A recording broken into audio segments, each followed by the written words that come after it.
I mean, what's money, right? So it's some stuff in a bank account somewhere you don't see. So there's only one way where it's going, right? It's going to be crypto for sure. It's not a question of if, it's a question of when. Welcome to Sat Chats, the Bitcoin podcast where we chat about sats. Sats are the smallest part of a Bitcoin, the same way pennies are the smallest part of a dollar. With Sat Chats, we are building the world's biggest Bitcoin welcome center to serve as your gateway to generational wealth. So if you're brand new to Bitcoin, we want to chat about sats with you. Head to satchats.com to grab your slot in the studio today. I'm your host, Stuart, Bitcoin Maxi, who wears prescription sunglasses to protect you and your loved ones from my Bitcoin laser eyes. And I'm your co-host, Chris, founder and CEO of Ithaca Hummus, Bitcoin smash buyer when my wife allows me to do so. And we're giving away 10 million sats. We're giving away 10 million sats. Still doing it. Still doing it. We're still giving it away, folks. The giveaway is still open today. You must go to our YouTube channel at SatChats to enter.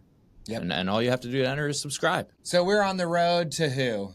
99. Stuart's wife, Kristen. Because I'm trying to buy more Bitcoin, Julien, and I need her help to let me do it. So we've got number 93, Julien, in the studio today. This is my old boss. So I left a career in cybersecurity to come do Bitcoin podcasting. And that was a hard choice, man. It was like choosing from between a 9 out of 10 and a 9.1 out of 10. I was very grateful to be able to make that choice to say, hey, I want to pursue. I was the 9.1, right? I think so. Julien himself, the man, he might be an 11 out of 10, dude.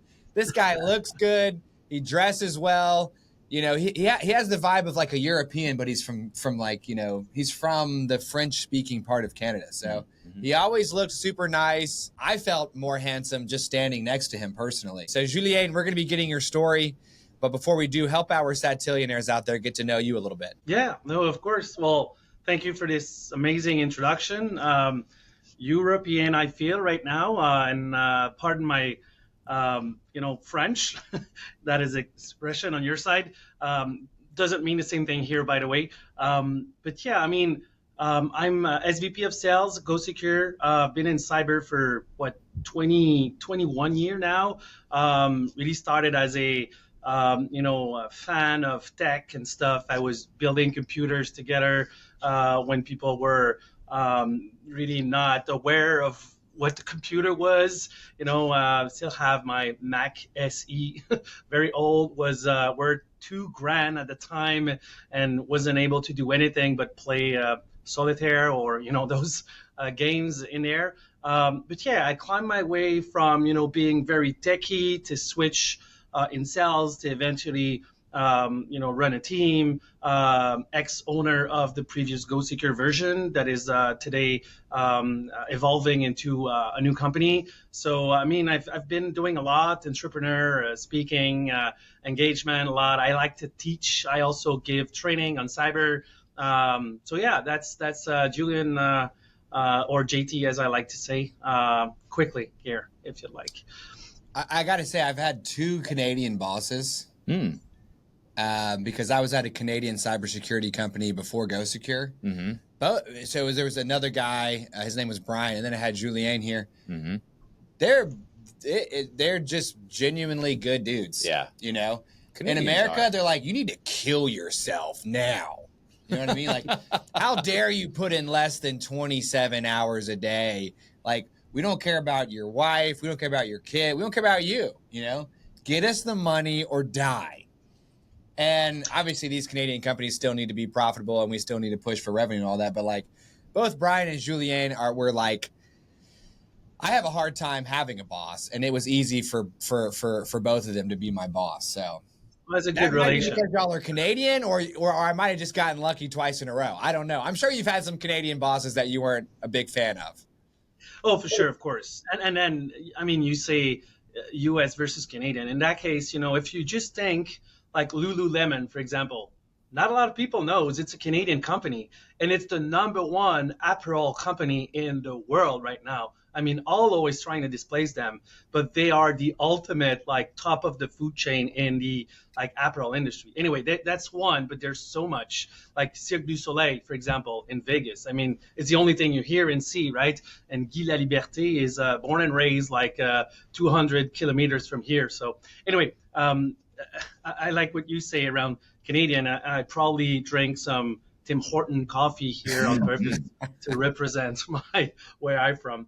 But yeah, I mean, it's a different way of culture as per se. But I mean, it's not different in the way that we want like people that has passion, and that passion transpire. I mean, you see the result of that passion. You don't have to say to someone work, they will. But the day you ask them to do what they're passionate about, it becomes a job and it doesn't give the same result. So anyway, that's, I mean, my way of being a boss is based on the fact that I want to empower people to bring their passion and, you know, be creative and be different, which is, I mean, away from the, hey, do this, give me that, where is this? And, you know, there's what people call micromanaging. I'm not micromanaging. I'm micro interested in what you're doing and how I can help you, support you, and bring you to another level, because you will bring result by design, right? So anyway, that's a side story, a bit outside of the crypto, but yeah, that's being Canadian, proud to be Canadian. So go Canada, best pavilion at Epcot. I'll say it every day till I'm dead. When did you first find Bitcoin? Where were you when you first heard about Bitcoin? Yeah, so that's a cool story. I was driving, doing a lot of Montreal, Quebec. It's a 3-hour driving. And my best friend lives in Vancouver now. He decided to leave Quebec to go for Vancouver for snowboarding and other cool stuff that you can find in Vancouver. And he works in this one of the best restaurants in the world called Chopino, which just closed recently. It was, you know, all of the big actors and known celebrity people were going to that restaurant. And being a bartender in a restaurant like that, he was hearing a lot of story. And eventually someone started to talk about Bitcoin, started to talk about Ethereum. And so anyway, he did listen and, you know, thought of it a lot. And then him and I are still talking every day or every week, have long conversation. And so driving Quebec, Montreal, it's like the best place to do all your phone calls and follow up. But that was a friend discussion, right? And so he was explaining to me Bitcoin and Ethereum. And he was like, dude, if only I had some money, I could invest in that. That would be awesome. But right now, you know, I'm struggling a little bit in the restaurant and all. So like, okay, cool.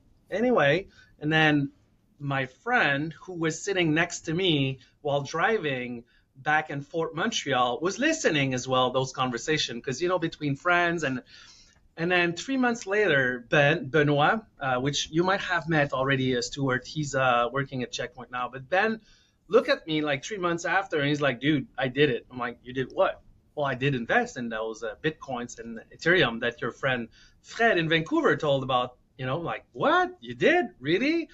Oh, wow. And then, yeah, it's climbing. It's really awesome. Like, what? I need to do it, right? So I'm like, where can I buy some? And I had to investigate. And then eventually I find out Quadriga CX. I don't know if you ever heard of that platform, but it's one of the best at the time and the first before Kraken, before Coinbase and what's the other one that I'm using? Anyway, I have now an open wallet for everyone just to see what's the difference between one and the other, right? So crypto.com is the one that we see the most now. But yeah, at the time, Quadriga CX was one of the only one that we could use in Canada. So anyway, long story short, I invested like $1,000. And then I remember I was at my parents' home, and then, oh wow, it's now like 1.5, and then the day after, wow, it's $2,000 now, and then, wow, it's $5,000. So believe it or not, but I decided to like take back some money out of it because, oh, it's going so nice. Took back $1,000, like a month later, took another grant. Like, well, now I double my investment, right? So I'm above, I'm fine, I'm touching anything. And then eventually I took more, and then kept only 2 grants in there, looking at it. And then those other platform, like, trending views, maybe you're following those to see like people commenting on, oh, you should buy this and that. And then the crypto multiplied in tons of different coins, right? From Solera and what's the other one? I tried like couples of different and tried to, invest in others. And eventually, out of the news, Quadriga is like shutting down, bankrupt. The owner flew in India and died, right? With the key and all of the money attached to that. So everyone that had some money in that platform, no more. Like everyone lost. You should Google that one, Quadriga CX. It's really interesting. And it's a theory, but India, isn't it a place where you can change your face and change everything, right? So the guy died in India, but between you and I mean, he disappeared with all of that money, changed face, changed name, and he's out there now. So we have still a lawsuit against him to get back our crypto out of the time. So that 2 grand would worth close to 100 now, although if we get them back, they're not giving us back crypto. They're giving us back what it was worth at that time. So like, what? Really? So anyway, my 2 grand that worth 100 is now, stuck in that lawsuit and will like come back as a 2 grand again. Anyway, that's a bit of my story. It's a long story, but I mean, I've seen a lot. And in the meantime, I also decided to start do some crypto, right? So I bought a rig with the GPUs and started to mine Ethereum, the first version of Ethereum, not because I think they forked eventually twice. So it's the first one, smart contract, that I was mining. I did a lot of money with that. I say a lot. I mean, for the rig, I double at least the investment of the rig. And then I think it's recently, I mean, I'm not technical enough anymore to go in the prompt session in Linux and, playing the rig and all. So I just unplugged the thing, especially because, I mean, all those mining based on GPU became irrelevant because they got back to CPU mining, which my rig was not supporting. So anyway, I mean, I've tried a lot of things, physical wallets, virtual wallet. I played with pretty much everything in the crypto space, not as a like super expert, but as a beginner that had a lot of passion around that. Yeah. What originally, I mean, it sounds like you've had a lot of exposure and experience with cryptocurrency writ large. And I'm curious what got you, you heard about it originally from your friend, and then it was your other friend hearing it from your first friend that got them interested. I mean, were you originally attracted, once you decided to get into that world, was it, the technology side and the futuristic aspect of it that was attractive?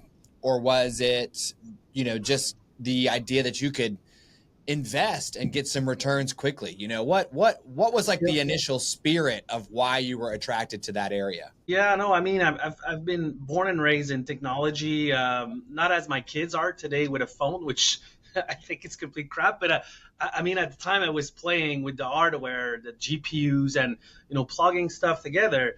And when you realize that, I mean, what's money, right? So it's some stuff in a bank account somewhere you don't see. So yes, you still have those dollars and coins and stuff, but there's only one way where it's going, right? It's going to be crypto for sure.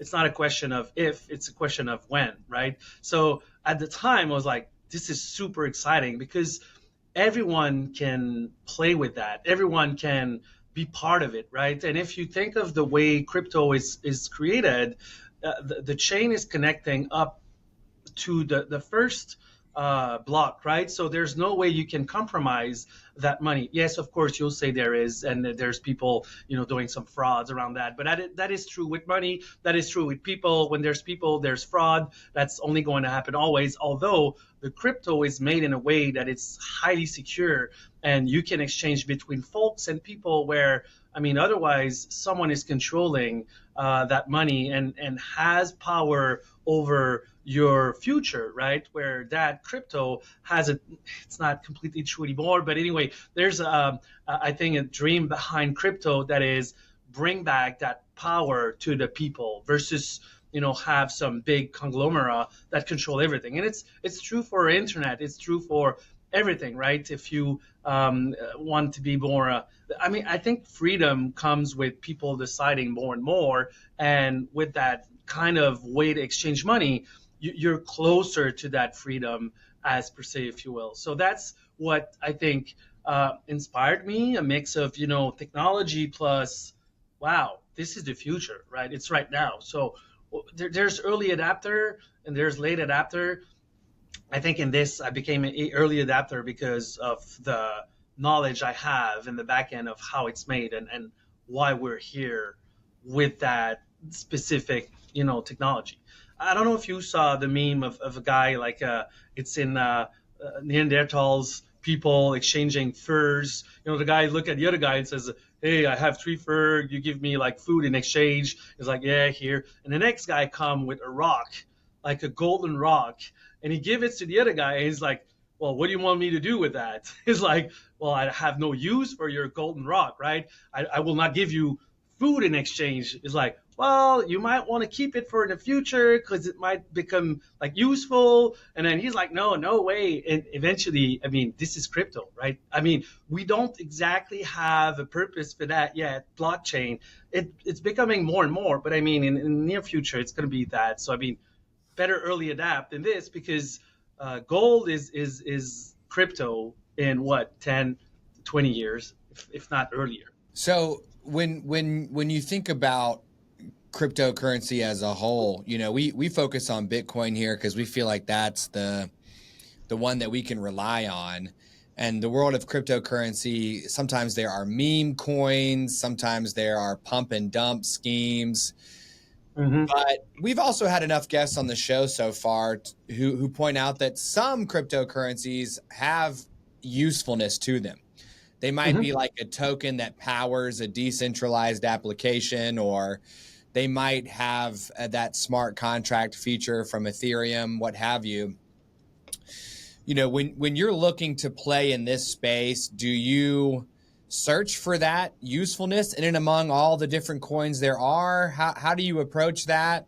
Yeah, that's a good question. And in cybersecurity, I think there's a path between those together. If you look just at identity, how can I say that I'm speaking with Stuart? Are you really Stuart? Or you're just like another person trying to impersonate Stuart talking to me, right? I have no way to confirm that you are Stuart, right? And if you show me your birth certificate, it means nothing, right? Over the internet, because there's no way to prove who you are. Well, I think there's, with blockchain, a way to attach your identity and have your virtual identity like combined with your real identity. And for me to challenge that using a blockchain is viable, right? Where, I'll send you a text on your phone to tell you that I'm Stuart. Okay, whatever, right? Versus if the blockchain, because of the way it's made, Bitcoin or Ethereum both works in that space, I can make sure that I'm like challenging you and make sure I'm speaking with you. Of course, there's a lot of things to put in place for that to happen, but at least, we have the foundation of that now, which we didn't before. So that's only one. But to your question, it's not I'm looking on those use cases to make some decision or play with that. It's more, it will happen. We will see it eventually. Right now we don't, because it's not exactly clear. There's a lot of stuff, add AI on top of that, quantum. But all of those concepts together, AI, blockchain, quantum, deep fake. Anyway, that's main problem. But if you isolate them, eventually we'll find a very useful way of combining all that together. So this is more the way I think about it, right? It's that money might be used as money or might be used as a concept, as you just described, like distributed system or critical environment that could challenge their identity. Because tomorrow you won't be able to say if Stuart is Stuart or if it's a robot, it's an AI, or you talking with an AI, right? So anyway, there's a future in crypto that is, I think, outside of what it was originally created for, right? So but we'll see. That's really interesting, especially from a cybersecurity background. I mean, everybody in cybersecurity, whether you're a practitioner or a sales rep like I was, is just suspicious of absolutely everything that happens online, period. Mm-hmm. And I remember like the first time Julien texted me directly, I stopped and I called him. And he picked up and I'm like, did you just text this to me? He's like, yes, that was me. And I'm like, okay, cool. And like, I was like challenging the identity of my own boss, attempting to communicate with me. No, you have to. That's the good instinct. Because otherwise, I mean, prison fraud, you see that all the time. And especially if we're moving more and more to crypto. I mean, hey, Stuart, it's Julien, just sent you a bunch of gifts. I need you to ship them with FedEx. Use this credit card. And anyway, it's easy to, social engineer people more than ever, especially after COVID. I mean, I'm alone in the office here because I'm a big fan of Office. I'm the generation before, right? Nobody's showing up to office anymore. If you don't have to, they don't, right? I do, because for me, it's a routine. It's important. It's like going to the gym, right? I wake up in the morning, I go to the gym, I hit my training. Well, same for work. I come here, do my stuff, but people don't anymore. And especially the new generation, my kids, I mean, I don't think they will be showing up to an office at all. So all of the transaction will be virtual. Transaction means potential cybersecurity flaws and issues, right? Because you can redirect that. You can, and I mean, when you'll tell the bank, yeah, I just like transfer $5,000 to the wrong person. Can you help me? They'll say, well, no, and good luck, right? So I think that application and that instinct that you had is really making a difference. And that's why I do draw a lot of training around, cyber. But anyway, yeah, I think there's a path where crypto, cyber, we're going to fix things. I say crypto, but blockchain, of course. But yeah, there's a path between that. So let's go back to that exchange where the guy went to India and died. What year was that? Can you remember? It's a good question. Yeah, well, it's probably at least 7 to 8 years ago, ish. I don't have the exact date. You had some Bitcoin and some other cryptocurrencies sitting on the only Canadian exchange that was operating at the time. And the founder of the company flew to India, quote unquote, died. And all those, I mean, all of the currencies, the coins, all of it, for everyone, not just you, kind of disappeared with this guy. Exactly. Yeah, because he was holding the keys to decrypt that platform, right? So it disappeared. Boom, no more. Have none of those coins ever moved? Like, can we tell if they've moved or not? That's a good question, because it's early at the time. I don't think we were tracking, or there was a way to be able to track them, specifically Bitcoins. I don't know, but I mean, if we are where we are right now with the lawsuit, it's because they were not able to recover them at all. So yeah, because you've had a lawsuit. I mean, what steps did you take immediately after realizing that Bitcoin and the cryptocurrencies with your name on them were gone? I mean, was there an initial period of shock? Did you immediately lawyer up, and or how did you even process that moment? Yeah, well, Yeah. Well, truth is, I didn't have a lot anymore in there. Like 2 grand is not like it's yes, it's money, but I mean, it's not like 20,000. So, um, well, I was pissed, of course, at first. Like, what the f, right? How does that happen in our world right now? And it's so much money. I mean, for me, it was a small piece, but I mean, all of the user altogether, all the platform of Quadriga CX.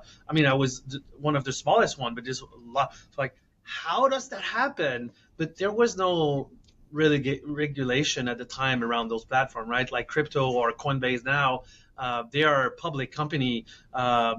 Quadriga was not. It was a private held company. So it was really, really early. Big scam. Very pissed. But then, I mean, I just decided like, okay, I'll let it go. I switched to other platform at the time, and then I think Kraken was the one I switched to because Kraken became available for Canadian.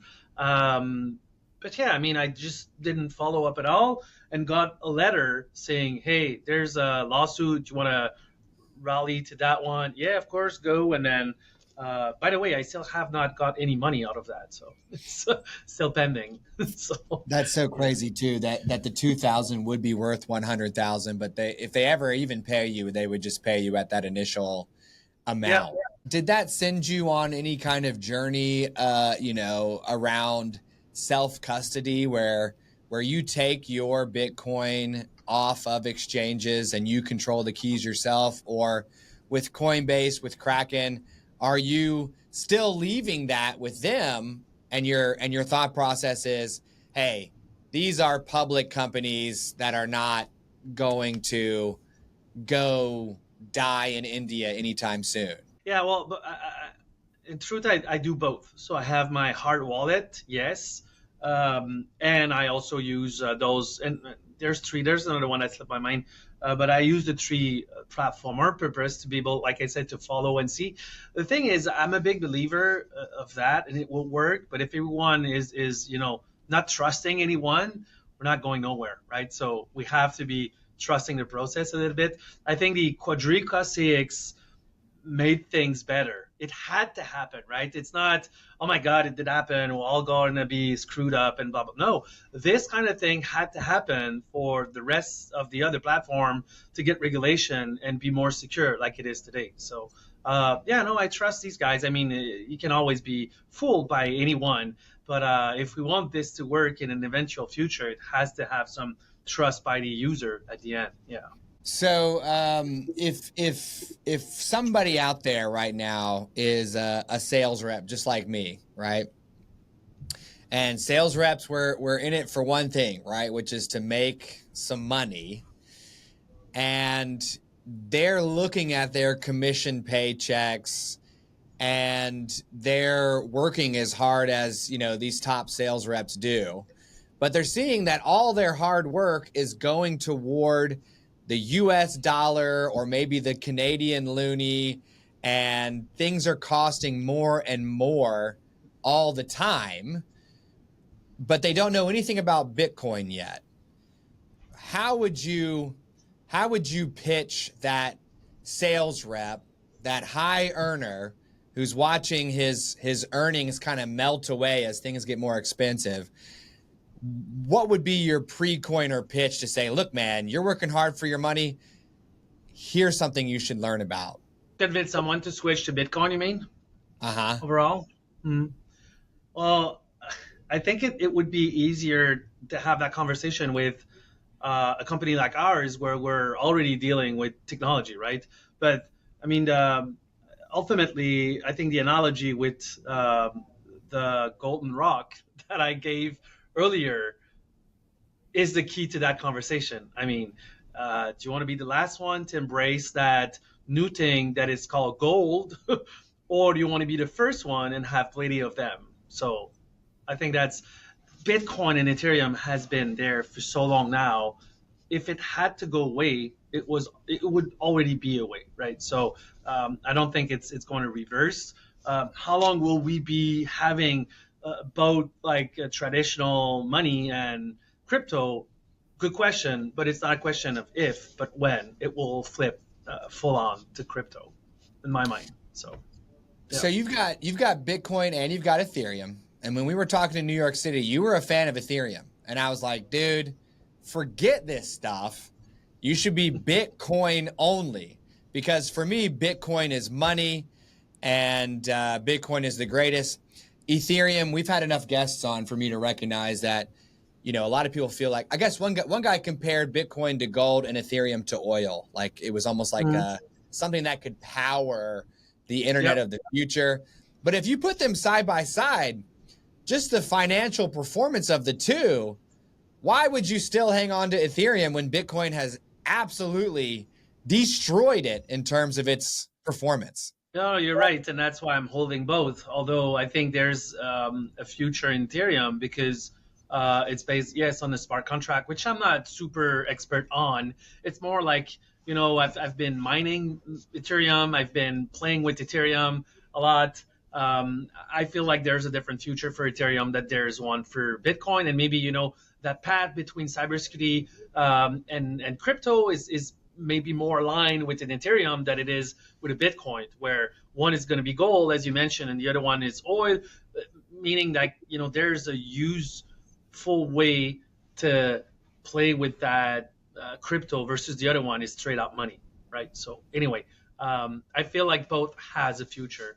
How? I think there's going to be a very precise way on how they will be used in the future. Like, but yeah, I think there's a bit of, you know, hope and faith behind Ethereum that is going to have a different future. Yeah.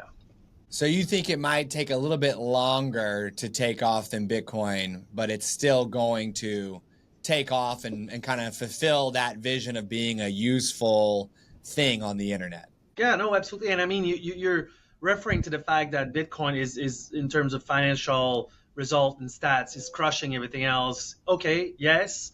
Although being stable is also something very important in the financial world, right? So up and down is you're playing with it. It's like stock option, and you know, but being stable is also a very, very important KPI in that space. And I feel like Ethereum can become more stable than a Bitcoin. So less volatile, meaning more stuff to be sitting on that money versus the Bitcoin. So that's the play I think that there is behind stability. So since you're from Canada, we should take advantage of the fact that you have a different perspective. And I know here in the United States, there are a number of states that are starting to talk about Bitcoin, and maybe these local or state governments want to buy some. What's that kind of, you know, do you have your finger on the pulse of like where Canada stands overall on the question of Bitcoin? Like, are they still thinking that it's no good? Are they kind of coming around to it? Would you say you're, you know, ahead or behind the U.S. in terms of adoption? I must admit that I feel like we're behind. Now, I'm not an expert, as I mentioned, although those recent politic issues, which became a great asset for Canadian. I mean, we were like a couple of different provinces before the new president in the U.S., and now we're only one big country, right? So there's a lot of things that are really aligned now that wasn't before. So just for example, we have, you know, taxes between province. It's crazy. I mean, between Toronto and Quebec, you get taxes on stuff. So the wine that we're drinking from Okanagan Valley is super expensive, way more than the wine that come from Greece, right? This is completely crazy.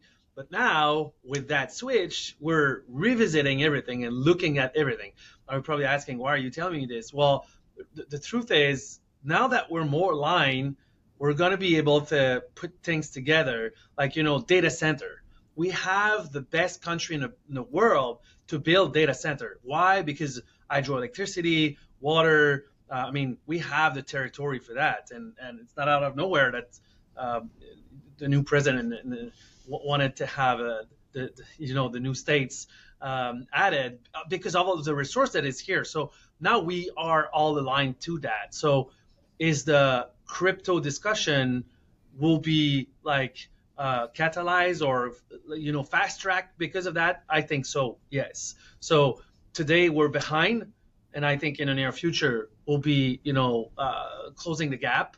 And you see it with AI. I mean, Montreal was claimed to be the capital of the world for AI, and then when AI really picked up, well, we were left behind. But now we're picking back that battle, and we have a lot of community that are getting together to bring a better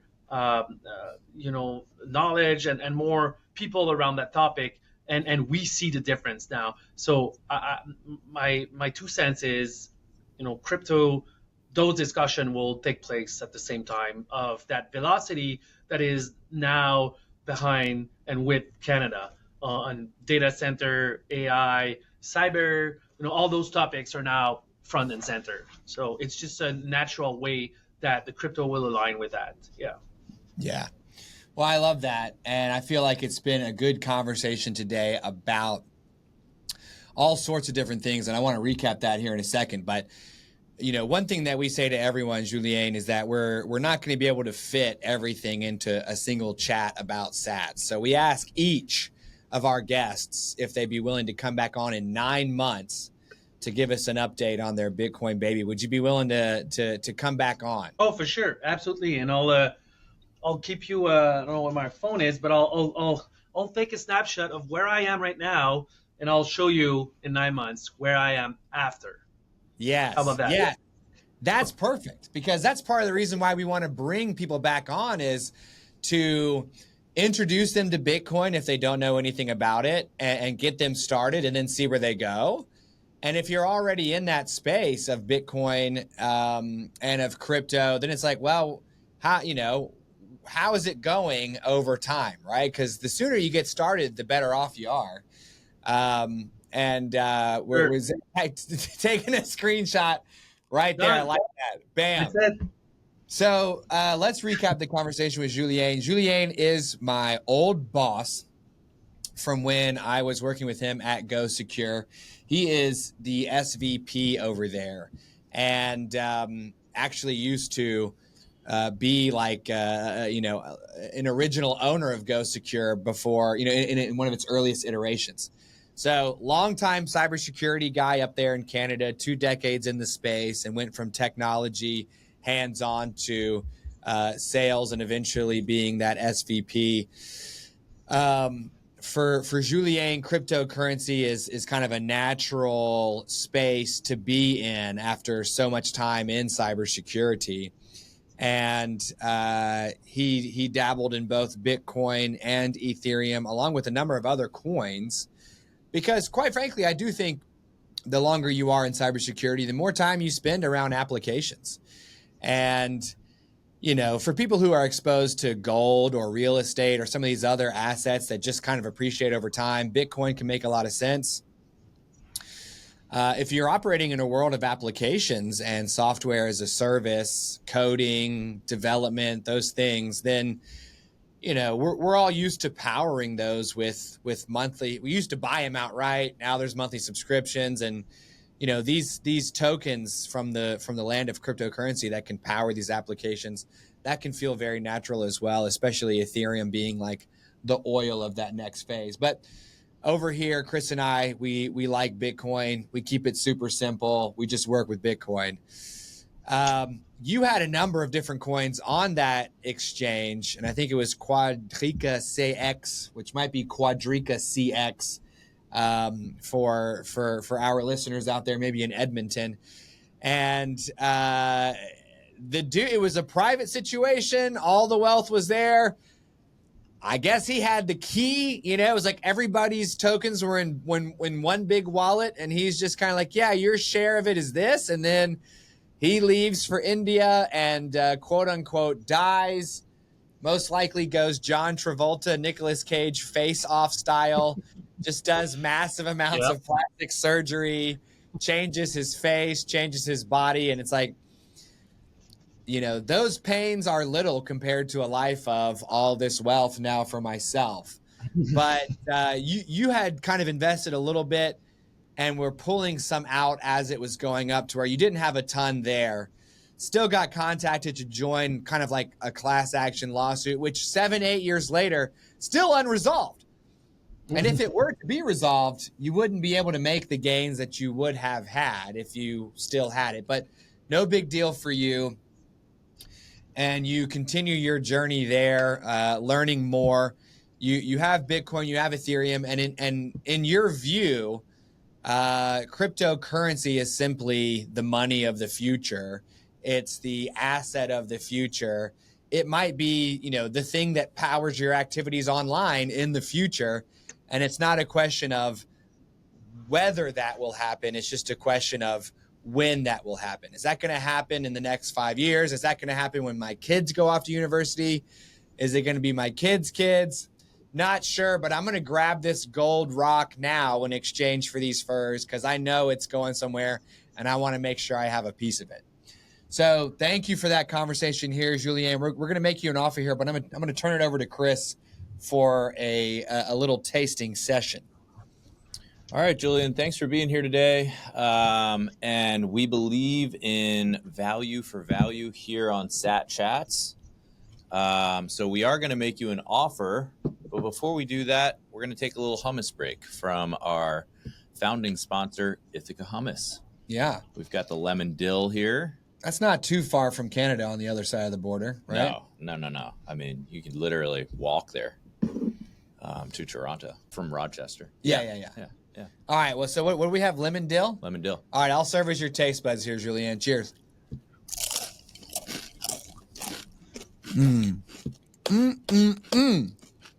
Never gets old. That's why it's one of our number one best sellers right here. Man. Lemon dill. It's fresh. You know what's happening? I think the dill is kind of reminding me of like a pickle. Yeah, totally. And I think like, because obviously, Julien, we try hummus at the end of every episode and you're number 93. So we've eaten a lot of hummus this year. And the lemon dill always gave me like salmon vibes, like fresh fish dish vibes with the lemon slices and maybe the dill's kind of like slotted inside. But just today, I think I'm realizing that my taste buds are also like giving me like dill pickle signals. Yeah. And I love pickles. And I'm one of those guys that when the jar of pickles is done, you keep the jar in the fridge and you just fully blast the pickle juice. Like I'm a pickle juice drinker. So I love that taste, man. That's great to marinate anything in, really. Chicken. Pickle juice? Oh, yeah. Tenderize it up. Real good, yeah. You can also add it to your margarita. Dirty margarita with pickle juice. Super good. So let's make Julien his offer here. You want to grab that for me? Yeah, so as a small token of our appreciation, we're going to give you your choice for being here today. Your choice between $50 US dollars and $50 worth of 25 Bitcoin. Canadian. Yeah. That's right. Unfortunate. Which I pre-calculated here using the confirmed on-chain price of Bitcoin that we see on the UTX Oracle behind me. One Bitcoin right now is worth $117,016. So you got 42,729 sats or $50. Sats it is for sure. That city. Yes. Let's go. Yeah, who wants US dollars in Canada anyways, right? And the next time you come on the show, we'll have to talk about the differences between the two forms of money, you know, because growing up, I was always like, I would see on the back of a paperback, you know, it's like $12, but it's like 18 in Canada. I'm like, bro, what's going on up there? I was so young, I'm like, what is happening up there? And the fact that, it'd be interesting to see if Bitcoin has an impact on life. Yeah, because I hear you guys thanks where money are like monopoly money, but we say the same about your money. So I'm like, Which one is monopoly money? And you know what, too? Like when I would sell something in the United States, it would have to get translated into Canadian dollars in order to get counted in Salesforce or what have you. And that might change how much you close that month based on the exchange rate. It's like, I'd much rather just sell something for Julien for like, 10 million sats and say it sold for 10 million sats. It's just one form of money. Totally. What? Give me my quota in Bitcoin, Julien. Give me my quota in Bitcoin. That would be wild. All right. Agreed. So thank you for choosing the sats here today, Julien. You bring our show's scoreboard to 85 guests who have stacked the sats with us, along with 8 who need a little bit more time. So this is number 93, Julien. This is the part of the show where we ask you, Satillionaires, for your value in exchange for ours. What do we value? YouTube subscriptions. Smash the subscribe button the same way Chris Smash buys Bitcoin. When you do, you will be entered to win not 46,000 sats like our friend Monsieur Turco just stacked with us, but 10 million. 10 million. Can anybody do the math between 46,000 and 10 million and just recognize that that is many, many, many multiples above what we just offered? And all you have to do is smash the subscribe. When we reach 100,000 subscribers, we will choose one from among you and drop it on your head. Currently worth $11,700. Just saying. You can also come on the show, satchats.com. Grab your slot the same way Julien did. Our Lightning and on-chain addresses are in the show notes. If you're a sponsor, you can reach out to us as well. Maybe we'll put our email in the show notes. Basically, if you're interested in supporting or sponsoring the show in any way as a listener or a company, just go to our show notes because Chappie will say it's taking me too much time to get through all that. So remember, Sat Chats is for educational purposes only and should not be construed as financial advice. Also, our guest's views are his own. We will see you on the next one. Bye-bye.